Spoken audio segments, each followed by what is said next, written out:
বন্ধুগণ, আসিয়া সহ সারা দেশে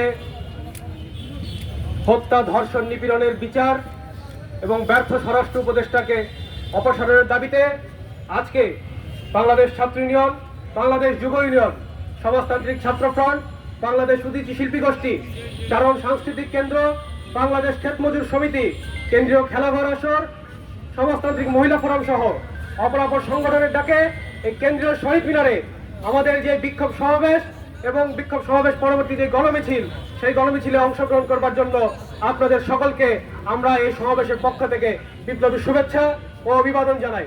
সংগ্রামী বন্ধুগণ, আমরা 11 তারিখ মশাল মিছিল করে আজকের এই কর্মসূচির আমরা ঘোষণা করেছিলাম, কিন্তু আমরা দেখেছি যে আমরা কর্মসূচি ঘোষণা করবার পর থেকে একটি উগ্রবাদী গোষ্ঠী আমাদের এই কর্মসূচিকে নস্যাৎ করবার জন্য, আমাদের এই ধর্ষণ বিরোধী আন্দোলনকে ভিন্ন খাতে প্রবাহিত করবার জন্য তারা নানা ধরনের চক্রান্ত করে আসছে। আমরা দেখেছি যে পতিত স্বৈরাচার আওয়ামী লীগ তারাও এই ধর্ষণ বিরোধী আন্দোলনকে ব্যবহার করে তারা পুনর্বার ক্ষমতায় যে পুনর্বাসন, সেই পুনর্বাসনের স্বপ্ন দেখছেন। আমরা আজকের এই সমাবেশ থেকে আমরা সেই উগ্রবাদী গোষ্ঠী এবং পতিত স্বৈরাচার আওয়ামী লীগ সরকারের প্রতি হুঁশিয়ারি উচ্চারণ করে বলতে চাই, ধর্ষণ বিরোধী গণ আন্দোলনকে ব্যবহার করে আপনাদের যে মনোবাসনা, সেই মনোবাসনা বাংলার ছাত্র সমাজ, বাংলার যুব সমাজ, বাংলাদেশের প্রগতিশীল ব্যক্তিবর্গ কোনোভাবেই সেটি পূরণ হতে দেবে না। সংগ্রামী বন্ধুগণ, আপনারা আমাদের যে আজকের এই সমাবেশের যে লিখিত বক্তব্য, সেই লিখিত বক্তব্য আপনারা শুনেছেন। আমাদের যে দাবি দেওয়া, সেই দাবি দেওয়া আপনারা জেনেছেন। গত 7 মাসই নয়, আমরা সেই আওয়ামী লীগ সরকার সহ বিগত সময়েও সেই হত্যা, ধর্ষণের যে বিচার, যে ধর্ষণের ঘটনা ঘটেছে, যে হত্যার ঘটনা ঘটেছে, গুমের ঘটনা ঘটেছে, সেইগুলোর আমরা সুষ্ঠু বিচার চাই। আজকের এই সমাবেশ থেকে আমরা সকল হত্যাকাণ্ড, ধর্ষণ, নিপীড়নের বিচার আমরা দাবি করছি। সাগররুনি হত্যাকাণ্ডের বিচার এখনো পর্যন্ত আমরা পাই নাই।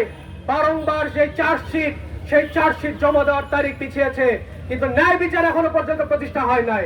আমরা দেখেছি যে ক্যান্টনমেন্টে তনুকে হত্যা করা হয়েছে। আপনারা ছাত্র ইউনিয়নের সাবেক নেতা, তাকে ধর্ষণ করে হত্যা করেছিল ছাত্রলীগের নেতারা, সেই তেজগাঁও কলেজের সভাপতি রবিন, সেই ঘটনার বিচারও আমরা এখনো পর্যন্ত পাই নাই। আমরা দেখেছি বসুন্ধরা গ্রুপের যেই এমডি আনবির কর্তৃক মুনিয়া হত্যা, সেই বিচারও কিন্তু আমরা এখনো পর্যন্ত পাই নাই।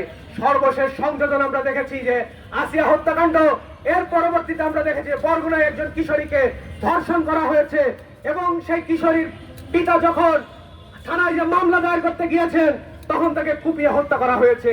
সংগ্রামী বন্ধুগণ, আমরা যখন ব্যর্থ স্বরাষ্ট্র উপদেষ্টার অপসারণ দাবি করছি, তখন একটি স্বার্থান্বেষী মহল আমাদেরকে নানাভাবে ট্যাগ দেওয়ার চেষ্টা করছে।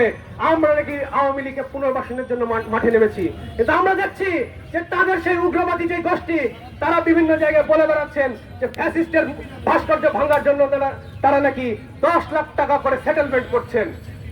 আজকে আমরা বলতে চাই, এই যে মব সন্ত্রাস চলছে 5ই আগস্টের পর থেকে, সেই মব সন্ত্রাস বন্ধ করতে হবে।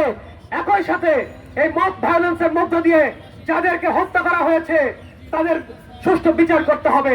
চট্টগ্রামে আমরা দেখেছি ইসকন নেতা চিন্ময় দাসকে গ্রেপ্তারকে কেন্দ্র করে চট্টগ্রাম কোর্ট প্রাঙ্গণে আইনজীবী সাইফুল ইসলাম আলিফকে হত্যা করা হয়েছে।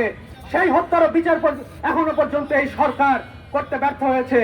জুলাই আগস্ট অভ্যুত্থানের পরে জনগণের চাওয়া অনুযায়ী এই অন্তর্বর্তীকালীন সরকার ক্ষমতায় এসেছে, কিন্তু ক্ষমতায় আসার পরেও তাদের যে অগ্রাধিকার হওয়ার কথা ছিল এই জুলাই আগস্ট হত্যাকাণ্ডের বিচার করা, আহত ব্যক্তিদের সুচিকিৎসার ব্যবস্থা করা এবং শহীদ পরিবারের যথাযথ পুনর্বাসন করা, সেই কোন কার্যক্রমে কিন্তু আমরা এই অন্তর্বর্তীকালীন সরকার থেকে পাই নাই। আমরা দেখছি অন্তর্বর্তীকালীন সরকার ব্যস্ত রয়েছে গণপরিষদ নির্বাচন তারা দেবেন কিনা, তারা ব্যস্ত রয়েছেন, তারা এই নতুন রাজনৈতিক দল গঠনে তারা ব্যস্ত রয়েছেন। কিন্তু জনগণের যে আকাঙ্ক্ষা, সেই যে পতিত স্বৈরাচার আওয়ামী লীগের নেতাকর্মী যারা এই হত্যাকাণ্ডে জড়িত ছিল, যে সকল প্রশাসনের যে সকল ব্যক্তি এই হত্যাকাণ্ডে জড়িত ছিল, তাদের যে বিচার, সেই বিচার এখনো পর্যন্ত তারা করতে ব্যর্থ হয়েছেন। আমরা অবিলম্বে এই সমাবেশ থেকে সেই হত্যাকাণ্ড, জুলাই আগস্ট হত্যাকাণ্ডের বিচার তা অবিলম্বে শুরু করবার জন্য এই সরকারের প্রতি আহ্বান জানাচ্ছি। আমরা আগামী দিনে আমাদের যে দাবি দেওয়া, সেই দাবি দেওয়া যদি মেনে নেওয়া না হয়, আগামী দিনে আমরা দুর্বার গণ আন্দোলন গড়ে তুলব। আগামীতে আমরা সারা বাংলাদেশে এবং ঢাকা শহরের বিভিন্ন পয়েন্টে আমাদের বিক্ষোভ সমাবেশ আয়োজিত হবে। আজকে এখানে আমরা দেখছি যে আমাদের এই সমাবেশকে কেন্দ্র করে একটি বিশৃঙ্খল পরিস্থিতি তৈরির চেষ্টা করা হচ্ছে। আমাদেরকে গতকাল থেকে গোয়েন্দা সংস্থা থেকে বারবার করে ফোন দিয়ে বলা হয়েছে আমরা যেন এই কর্মসূচি পালন সংক্ষেপ করি, পালন না করি। আমরা বলতে চাই, ভয়ভীতি দেখিয়ে, হামলার ভয় দেখিয়ে আমাদের দমিয়ে রাখা যাবে না। সংগ্রামী বন্ধুগণ, আজকে আমাদের যে সমাবেশ, সেই সমাবেশ থেকে আমরা দাবি জানাই অবিলম্বে জুলাই আগস্ট হত্যাকাণ্ডের বিচার করতে হবে। অবিলম্বে মব ভায়োলেন্সে যারা নিহত হয়েছেন তাদের বিচার করতে হবে। আওয়ামী লীগ আমল থেকে এই অন্তর্বর্তীকারী সরকার আমলে যে হত্যা খুন ধর্ষণের ঘটনা ঘটেছে তার যথাযথ বিচার করতে হবে। সংগ্রামী বন্ধুগণ, আমরা আগামী দিনে আমাদের লড়াই সংগ্রাম আরো দুর্বার গতিতে এগিয়ে নিয়ে যাব এবং আগামী দিনে আপনাদের মধ্য দিয়ে আমাদের যে আন্দোলন, সেই আন্দোলন আমরা দেশবাসীর কাছে, সেই আন্দোলনের সংবাদ আমরা দেশবাসীর কাছে পৌঁছে দেব। এবং সেই লড়াইয়ে আপনারা সকলে আমাদের পাশে থাকবেন, এই আশাবাদ ব্যক্ত করে আজকের সমাবেশ আমরা এখানে শেষ করছি। এবং আমাদের দেশের সার্বিক পরিস্থিতি বিবেচনায় আমাদের যে গণমিছিল হওয়ার কথা ছিল শহীদ মিনার থেকে টিএসসি পর্যন্ত, সেই গণমিছিল আজকে আমরা এখানে সেই গণমিছিল আমরা স্থগিত করে আমাদের সমাবেশ আমরা এখানে সমাপ্ত ঘোষণা করছি। সকলকে ধন্যবাদ।